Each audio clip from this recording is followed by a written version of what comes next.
Everyone, Chanakya study के इस YouTube channel पे आप सभी का स्वागत है।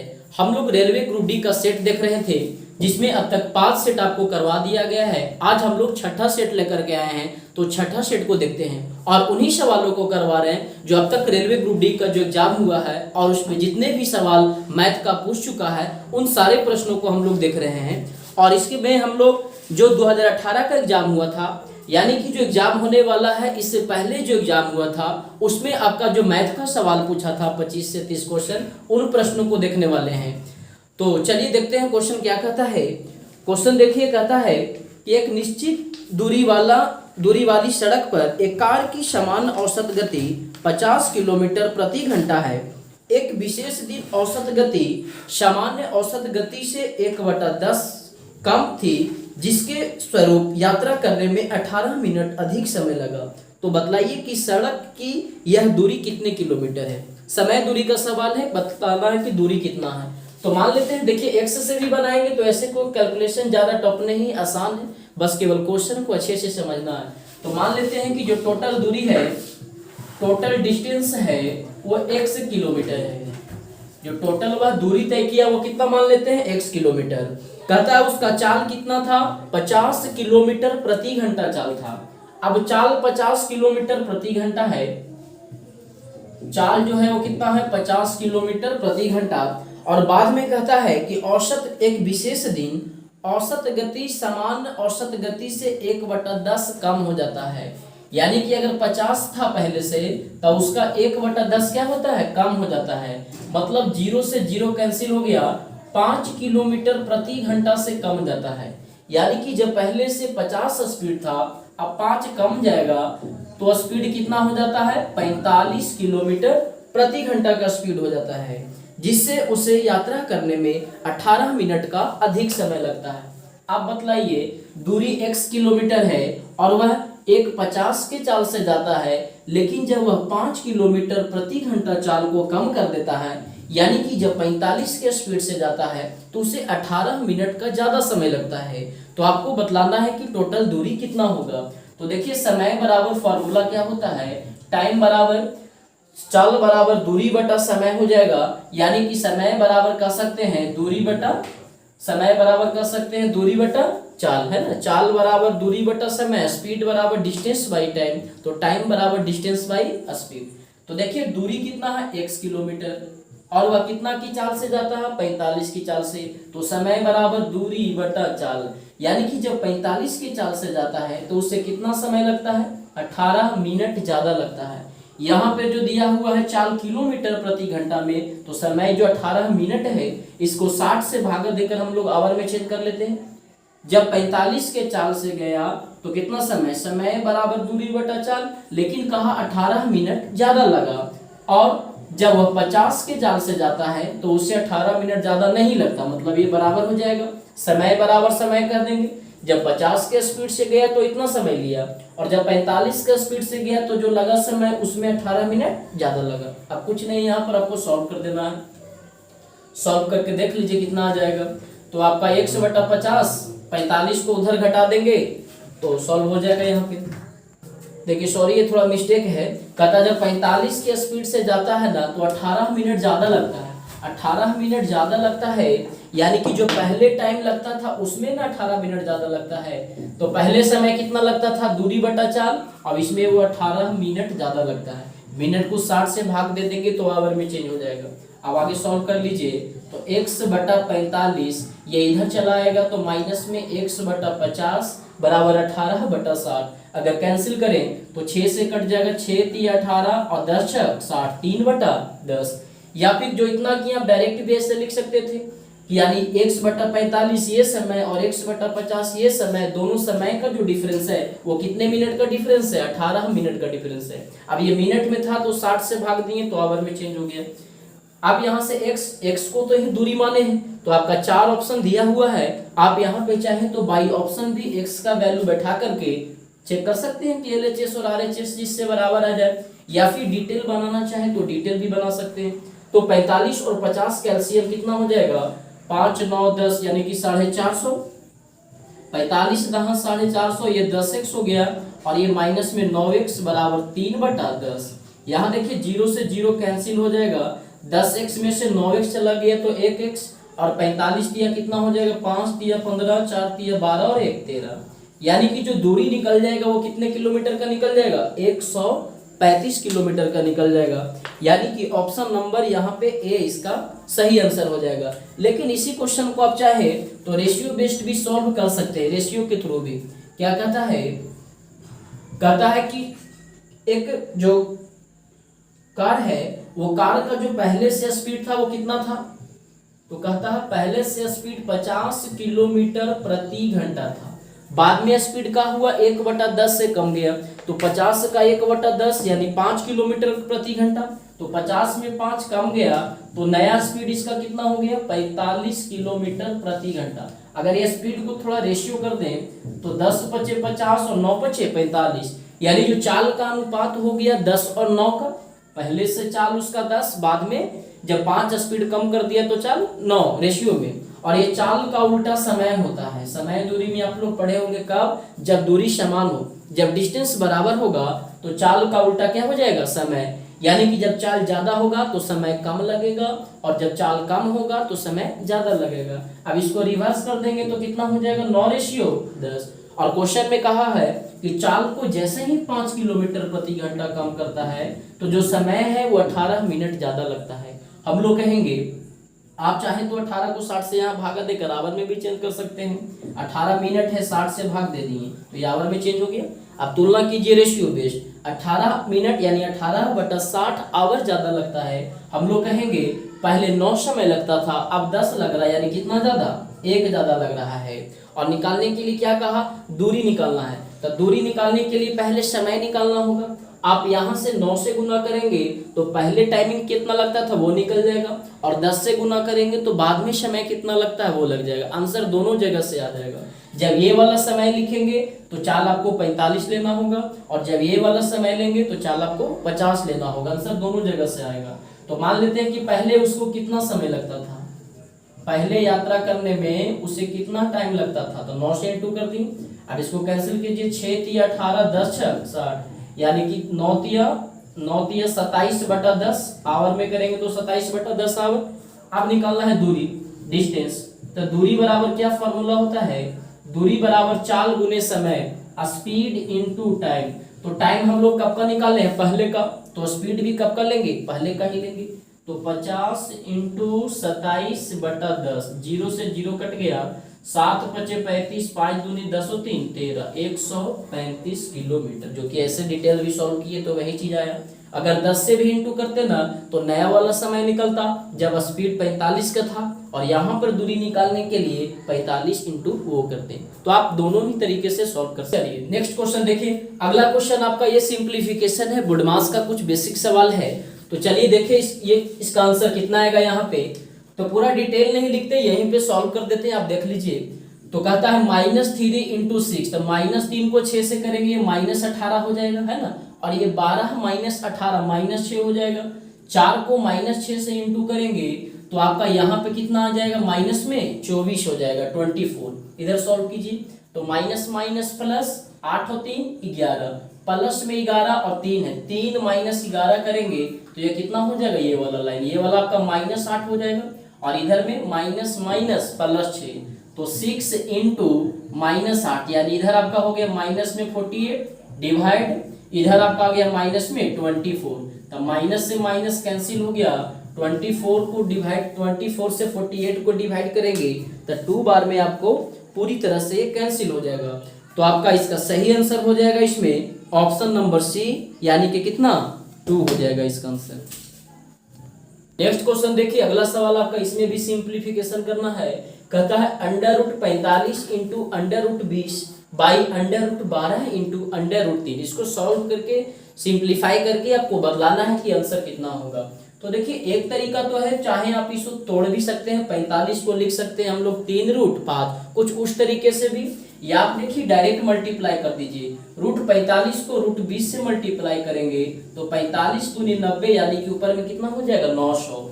नीचे वाले में मल्टीप्लाई करेंगे तो 12 दिया कितना हो जाएगा, 36। अब ये देखिए 900 का वर्गमूल कितना होता है, 30, और यहाँ 36 का वर्गमूल कितना हो जाएगा, 6। 30 को 6 से भाग देंगे तो आपका आंसर हो जाएगा 5, यानी कि ऑप्शन नंबर सी इसका सही आंसर हो। नेक्स्ट क्वेश्चन देखिए, अगला सवाल कहता है कि एक खाद्य खुदरा श्रृंखला की बिक्री का 30% भाग डेयरी उत्पादन है और शेष ताजे उत्पादन है।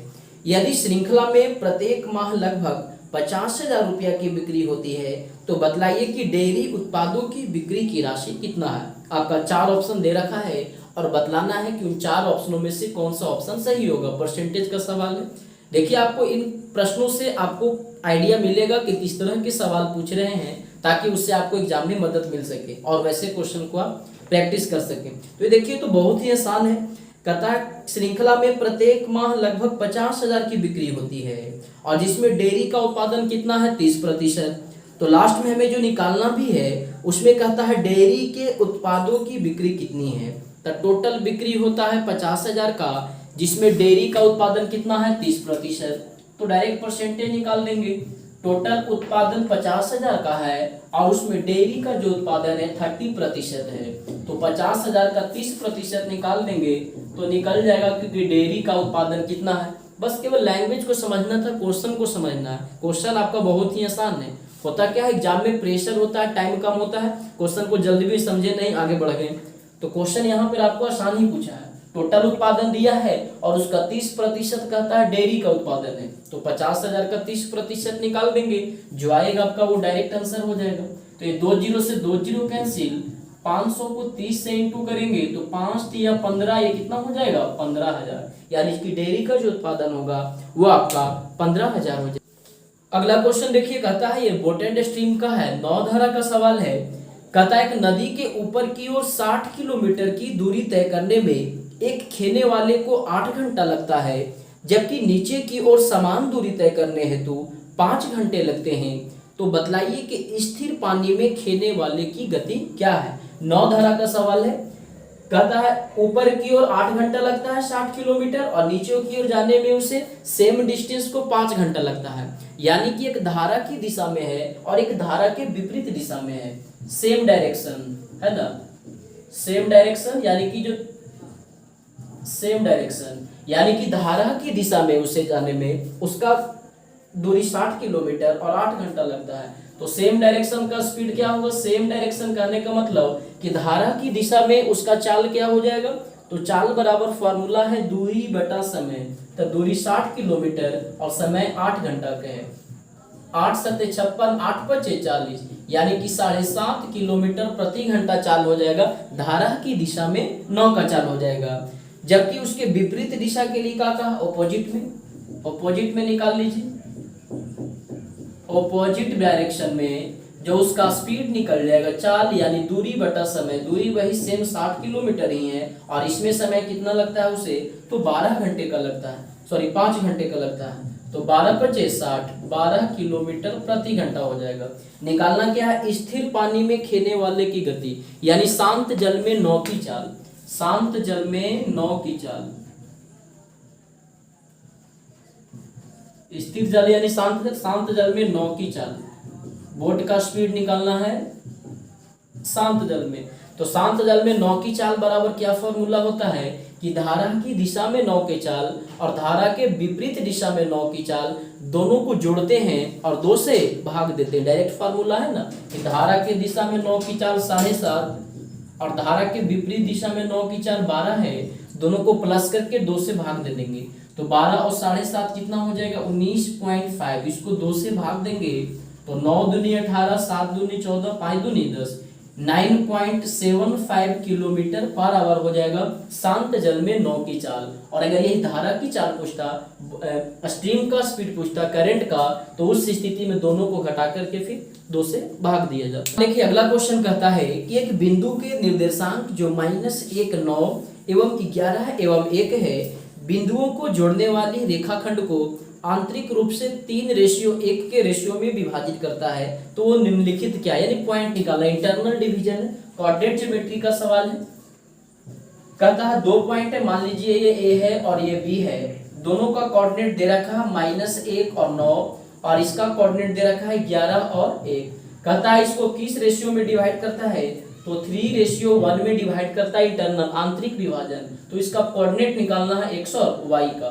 तो चलिए इसको m और n मान लेते हैं, जो फॉर्मूला है अंतः विभाजन वाला में। ये क्या हो जाएगा x1 y1 और ये आपका हो जाएगा x2 y2। तो x निकालने के लिए क्या फॉर्मूला है, तो बोलता है x कोऑर्डिनेट निकालने के लिए जब इंटरनल डिवीजन होता है तो वहां पे क्या फॉर्मूला है, तो बोलता है mx2 plus nx1 by m plus n। Coordinate geometry का पूरा कंप्लीट डिटेल वीडियो भी बतलाया गया है, प्लेलिस्ट में आपको मिल जाएगा, वहां से सारा आपको एक्सप्लेन भी और अच्छे से वहां किया गया, देख सकते हैं।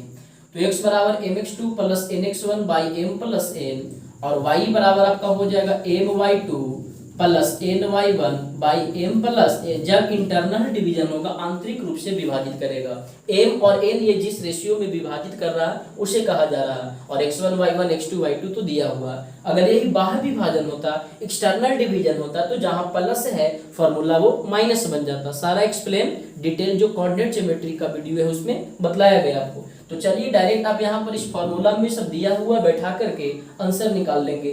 m का वैल्यू कितना 3, x2 कितना है 11 प्लस n का वैल्यू 1 और x1 कितना -1 बाई m प्लस n यानी 3 प्लस 1। ये 11 दिया 33 प्लस -1, 33 में से एक चला जाएगा 32 और 32 को 4 से भाग देंगे तो ये x का वैल्यू आपका 8 निकल गया। यहाँ पे y निकालिए तो m कहता है 3 है, y2 कितना है 1 प्लस n का वैल्यू 1 और ये y1 कितना हो जाएगा 9 बाई m प्लस n यानी 3 प्लस 1। तो 9 3 12, 12 को 4 से भाग देंगे तो ये कितना निकल जाएगा 3, यानी x का पॉइंट 8 हो गया, y का कितना हो गया 3, यानी इसका कोऑर्डिनेट जो हो गया इंटरनल डिवीजन होगा तो 8 और 3, यानी कि ऑप्शन नंबर डी इसका सही है। अगला क्वेश्चन देखिए, नेक्स्ट सवाल आपका आयु संबंधित है, एज से है। कहता है अब से 3 वर्ष के बाद पन्ना की आयु यूजिन की आयु के 3 गुना से 4 वर्ष कम होगी। देखिए नाम आपको कंफ्यूजन होने के लिए वैसा देता है, सिंपल नाम नहीं देता है। जबकि उनकी वर्तमान आयु का योगफल 54 वर्ष है, तो पन्ना की वर्तमान आयु क्या होगी। चलिए डिटेल ही समझ लेते हैं। आप इसे रेशियो बेस्ड भी सॉल्व कर सकते हैं, लेकिन थोड़ा सोचने में कंफ्यूजन हो सकता है जल्दी में अगर एग्जाम में हो तो चलिए पहले डिटेल हम लोग एक्स से ही देख लेते हैं। कहता है आपसे 3 वर्ष बाद पन्ना की आयु, 3 वर्ष के बाद आफ्टर 3 ईयर, 3 वर्ष के बाद पन्ना की आयु जो है यूजिन की आयु से, मान लीजिए y से यूजिन की आयु अगर 100 होगा तो पन्ना की आयु कितना, तो कहता है यूजिन की आयु के 3 गुना, यूजिन की आयु के 3 गुना से 4 वर्ष कम होगा, किसका, पन्ना की आयु p।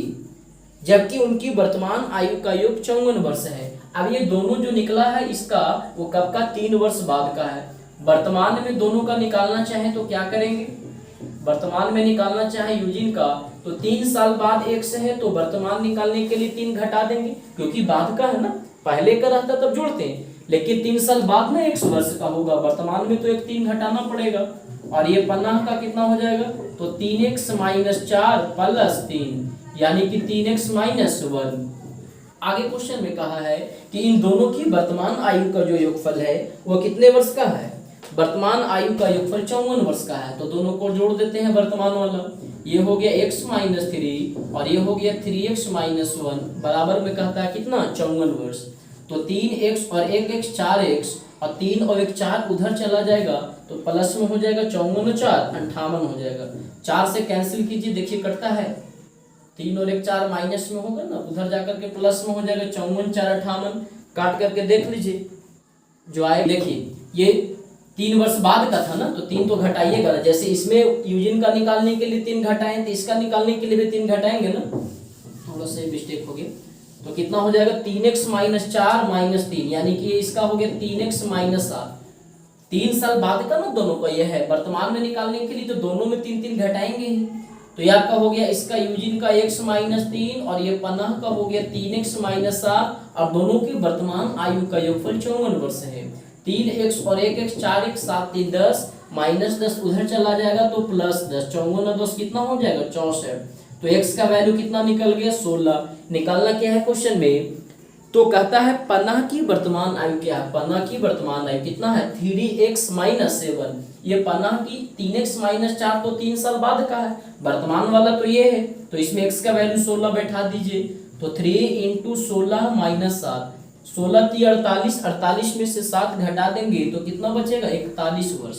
यानी पन्ना की जो वर्तमान आयु हो जाएगा वो 41 वर्ष, यानी कि ऑप्शन नंबर ए। देखिए अगला क्वेश्चन कहता है कि 6/8 में 5 और 6/25 में 4 के स्थानीय मान का योग कितना होगा। स्थानीय मान यानी कि प्लेस वैल्यू। देखिए फ्रैक्शन में दिया है तो थोड़ा कंफ्यूजन हो सकता है आपको। कहता है 6/8 में 5, अब 6/8 में 5 है अभी नहीं है, तो पहले इसको ऐसा करते हैं दशमलव में भाग दे देते हैं। तो 6 को 8 से भाग देंगे तो 0, 8 × 7 = 56, 4 8 × 5 = 40, 0.75 आ जाएगा। पॉइंट को हटाएंगे तो कितना आ जाएगा 100, 75/100 हो जाएगा, जो 6/8 लिखा हुआ है। अब इसमें देखिए 5 का स्थानीय मान कितना होगा, 5 का प्लेस वैल्यू क्या हो जाएगा, तो ऊपर में 75 है तो 75 में 5 का प्लेस वैल्यू 5, और नीचे में जो नंबर है वैसे ही लिख दीजिए। 5 का कहा तो ऊपर 75 में 5 का स्थानीय मान 5 इकाई स्थान पे है, और नीचे वाला जो वैसे है वैसे ही लिख देंगे 10 का 10। और दूसरा कहा 6/25 में 4 का स्थानीय मान, तो देखिए 6/25 में 4 है कहीं पे नहीं, तो इसे भी दशमलव में भाग दीजिए पहले। तो 0.25 दूनी 50, 10 25 चौको 100, पॉइंट हटाएंगे तो 24/100। अब ये 24/100 में देखिए 24 में 4 का प्लेस वैल्यू तो 4 ही रह जाएगा, और ये 100, और कहता है इन दोनों को जोड़ेंगे तो कितना आएगा। इसमें 5 का स्थानीय मान 5/100 और इसमें 4 का कहा, तो 24 में 4 का स्थानीय मान 4, नीचे 100 को 100, दोनों को जोड़ने कहा तो जोड़ दीजिए। 5/100 + 4/100 जोड़ेंगे तो 9 बटा कितना हो जाएगा 100, 9/100, यानी कि ऑप्शन नंबर ए यहाँ पे सही हो जाएगा 9/100। नेक्स्ट क्वेश्चन देखिए आपका हाइट एंड डिस्टेंस से, ऊंचाई दूरी से सवाल है। कहता है टावर के शीर्ष से भूमि पर स्थित एक बिंदु ए का उन्नयन कोण 30 डिग्री है, जबकि टावर के पाद की ओर मतलब टावर की ओर 20 मीटर पर स्थित बिंदु एक्स तक जाने पर उन्नयन कोण बदलकर 60 डिग्री हो जाता है। तो बतलाइए कि बिंदु ए से टावर की दूरी कितनी है। देखिए आपका टावर है, ये टावर है और ये टावर का बेस हो गया, ठीक है, ये टावर है और ये टावर का बेस हो गया। कहता टावर के शीर्ष से यहाँ टॉप से भूमि पर स्थित एक बिंदु ए का उन्नयन कोण 30 डिग्री है। भूमि पर स्थित एक बिंदु ए है यहाँ पे, इसका शीर्ष से उन्नयन कोण कितना 30 डिग्री। उन्नयन कोण यानी नीचे से ऊपर की ओर देख रहा ऑब्जेक्ट, यहाँ पे उन्नयन कोण 30 डिग्री है, जबकि टावर के पाद की ओर 20 मीटर पर स्थित बिंदु एक्स पर जाने पर, अब यहाँ से टावर तो ये है, यहाँ से कहता है टावर की ओर जब जाता है बिंदु एक्स पर, बिंदु एक्स पर जाने में कितना मीटर चलकर, वह 20 मीटर चलकर, 20 मीटर चलकर यहाँ से टावर की ओर एक एक्स बिंदु पर जाता है, तब कहता है उसका उन्नयन कोण बदलकर 60 डिग्री हो जाता है। जो पहले 30 डिग्री था अब 20 मीटर चलकर यहाँ पे यदि आ जाता है तो उसका उन्नयन कोण कितना हो जाता है 60 डिग्री हो जाता है। तो बतलाइए कि बिंदु ए से टावर की दूरी कितनी है, मतलब यहाँ से यहाँ निकलना है, टोटल डिस्टेंस निकालना है। ये 20 मीटर है ना, ये आपको कंप्लीट दूरी निकालना है। तो नाम दे दीजिए कुछ बी और सी। क्वेश्चन समझ में आ रहा है ना, ये टावर है, टावर के टॉप से भूमि पर एक बिंदु ए है जहां पे उन्नयन कोण 30 डिग्री बनाता है, और जब टावर की ओर वह 20 मीटर चलकर बिंदु एक्स पर पहुंच जाता है तो उस टावर से उसका उन्नयन कोण 30 डिग्री से बदलकर 60 डिग्री हो जाता है। तो बतलाना है कि बिंदु ए से टावर तक की यहाँ की दूरी कितनी है, यह निकालना है। यानी हमको अगर ये निकल जाएगा तो दोनों को जोड़ करके निकाल सकते हैं। तो देखिए दो तरीका, आप चाहें तो इसको x से भी बना सकते हैं या फिर रेशियो से भी कर सकते हैं। अगर रेशियो से करना चाहें तो चलिए ट्रायंगल बड़ा वाला में चलिए, इन ट्रायंगल ABC त्रिभुज में चलेंगे तो एंगल कितना है 30 डिग्री। tan थीटा लगाते हैं, लंब और आधार आ जाएगा है ना, तो tan 30 लंब बटा आधार यानी 1/√3, मतलब ये 1 हो जाएगा तो ये पूरा कितना हो जाएगा √3। और अगर ये अब ये इसमें चलेंगे हम लोग छोटा वाला में, इन ट्रायंगल BXC इसमें चलेंगे तो इसमें कितना लगेगा 60 डिग्री लगेगा, ये tan 30 और यहाँ पे लगेगा आपका tan 60। तो tan 60 का कितना होता है √3, यानी कि अगर ये √3 हो जाएगा तो ये कितना हो जाएगा यहाँ से यहाँ 1 छोटा वाला में। अब देखिए रेशियो से बनाएंगे तो दोनों को क्या करना होगा बराबर करना होगा, ये √3 है और ये 1 है, तो ऐसा करते हैं इसमें भी हम लोग √3 से इंटू करके बराबर कर लेते हैं। सेम होगा ना, क्योंकि दोनों तो वही सेम है। तो √3 से अगर इसमें किए हैं तो इसमें भी कर देंगे बड़ा वाला में, तो ये पूरा हो गया 3, ये √3 हो गया। अब ये पूरा यहाँ से यहाँ 3 है और यहाँ से यहाँ 1 है, तो ये वाला पोर्शन कितना निकल गया हमको रेशियो में, ये वाला पोर्शन 2 निकल जाएगा, है ना। तब बस डायरेक्ट तुलना कर देंगे। ये वाला इतना दिया हुआ है 20, हम लोग कहेंगे कितना रेशियो में 2, 20 का तुलना 2 से, और निकालना क्या है कंप्लीट ए से बी के बीच की दूरी। तो ए बी निकालना है तो कितना से इंटू कर देंगे 3 से, 10 दूनी 20 और 10 दिया 30, तो बिल्कुल आसानी से निकल जाएगा। रेशियो से निकालेंगे तो कितना मीटर, 30 मीटर, यानी ऑप्शन नंबर ए हो गया। लेकिन अगर इसी को अगर एक्स से बनाना चाहे, अगर ये थोड़ा कंफ्यूजन हो रहा है तो आप एक्स मान करके भी थोड़ा डिटेल सॉल्व कर सकते हैं। जैसे देखिए अगर एक्स से निकालना चाहें आप तो देखिए इन ट्रायंगल ABC बड़ा वाला ट्रायंगल में चलेंगे तो tan 30 मान लेते हैं कि ये x मीटर है या p मीटर है, कुछ भी p का वैल्यू निकालना है। तो बड़ा वाला ट्रायंगल में चलेंगे tan 30, तो tan थीटा लंब बटा आधार, लंब यानी कि कौन हो जाएगा BC और आधार कौन हो जाएगा ये 20 प्लस p। tan 30 का वैल्यू कितना होता है, तो tan 30 का वैल्यू हो जाएगा आपका 0 का 0, tan 30 का 1/√3 equal to BC/20 plus p। यहाँ पे आएंगे BXC छोटा ट्रायंगल में चलेंगे तो कितना है 60 डिग्री, tan 60 लगाइए क्या हो जाएगा लंब बटा आधार, यानी कि BC बाई, अभी इसमें चलेंगे तो बेस यही केवल P होगा ना, BC/P। tan 60 का वैल्यू कितना √3, तो BC का वैल्यू यहाँ से कितना निकल गया √3 इंटू P, क्योंकि tan 60 √3 होगा। अब यहाँ से जो यहाँ पे BC है, इस BC के जगह पे आप √3P बैठा दीजिए तो केवल सारा पूरा P में बन जाएगा। 1/√3 इक्वल टू BC के जगह पे √3P/20 प्लस P।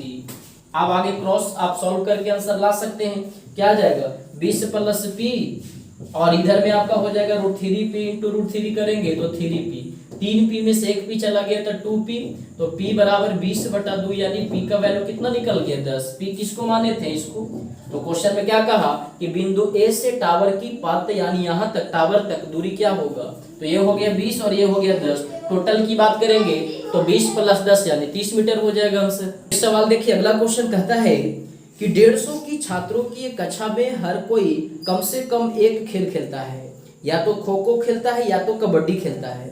78 छात्र ऐसे हैं जो कबड्डी खेलते हैं, जबकि 18 छात्र जो हैं वो दोनों खेल खेलते हैं।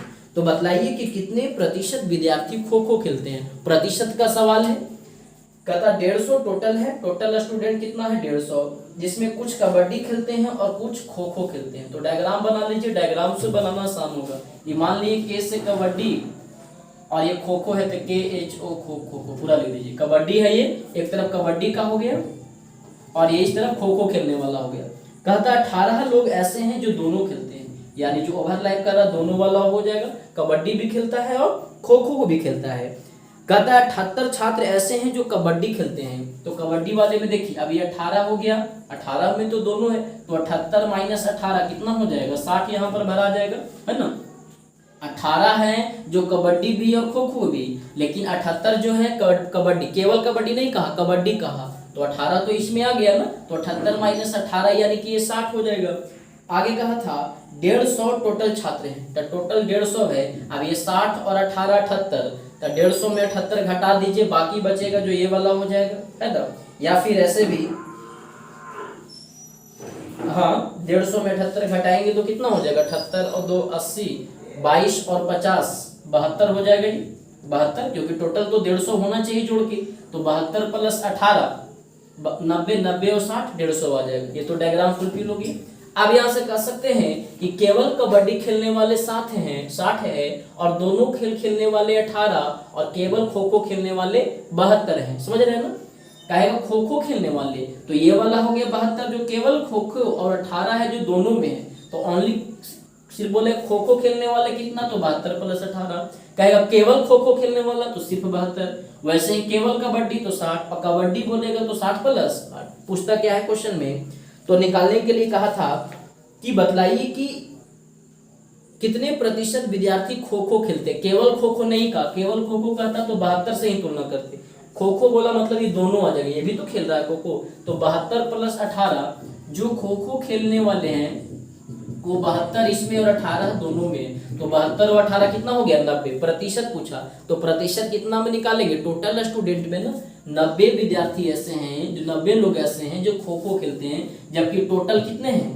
टोटल तो 150 है दोनों मिला करके। तो बोलेंगे 90 150 का कितना प्रतिशत है। 0 से 0 कैंसिल हो गया, 5 तिया 15, 5 दूनी 10, ये 30 बार में और ये 30 दूनी 60%। यानी जो खो खो खेलने वाले का प्रतिशत रहा होगा वो कितना रहा होगा, 60% रहा होगा। तो चलिए यहीं तक रहने देते हैं, वीडियो काफी लंबा हो जाएगा। बाकी जो बचा हुआ सवाल है हम लोग नेक्स्ट पार्ट में देखेंगे। तो आप कमेंट करके बतलाइए आपको वीडियो कैसा लगा, समझ में आया कि नहीं, किस तरह के सवाल पूछ रहे हैं, और यदि कोई क्वेश्चन में डाउट रह गया हो तो आप उसे भी कमेंट करके बतलाइए। और वीडियो को लाइक कीजिए, शेयर कीजिए, सब्सक्राइब कीजिए। Thank you.